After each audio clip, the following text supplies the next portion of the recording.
Hi friends, அனைவருக்கும் வணக்கம்.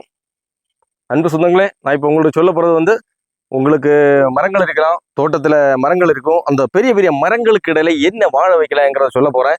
அதாவது படர்த்தி இனத்தை சார்ந்த வாழைகள் வைக்கலாம், பாளையங்கொட்டம் வைக்கலாம், பூங்கொல்லி போன்ற வாழைகள் வைக்கலாம். அதை விடவும் விலை அதிகமாக கிடைக்கக்கூடிய ஒரு வாழை தான் உங்களுக்கு நான் இந்த இடத்துல வச்சுருக்கேன் பாருங்கள்.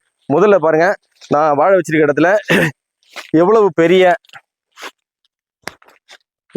மரங்கள் வைக்கணும் பாருங்கள். ஒரு கிட்டத்தட்ட 70 இன்ச்சுக்கு மேல பெரிய மரம் நிற்குது. இங்க பாருங்க, ஒரு பெரிய மர கூட்டமே தான் நிற்குது. இந்த பக்கம் பாருங்க,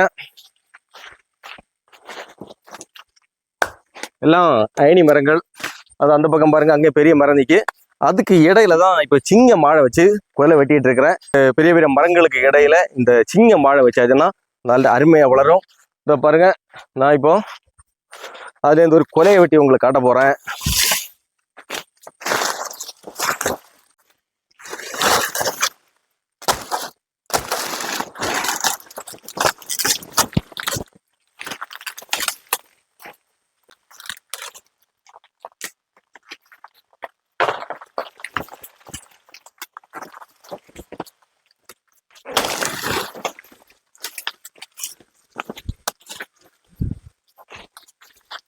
ஃப்ரெண்ட்ஸ், பார்த்தீங்களா எவ்வளோ பெரிய பெரிய காய்ன்னு பாருங்க.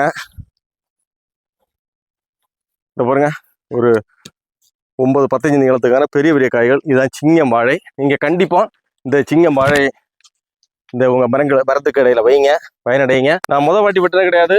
இதை பாருங்க, ஒவ்வொரு கொலை வெட்டிக்கிட்டு ரெண்டாவது அடுத்த வாழை ரெடி ஆகிட்டு இருக்கு.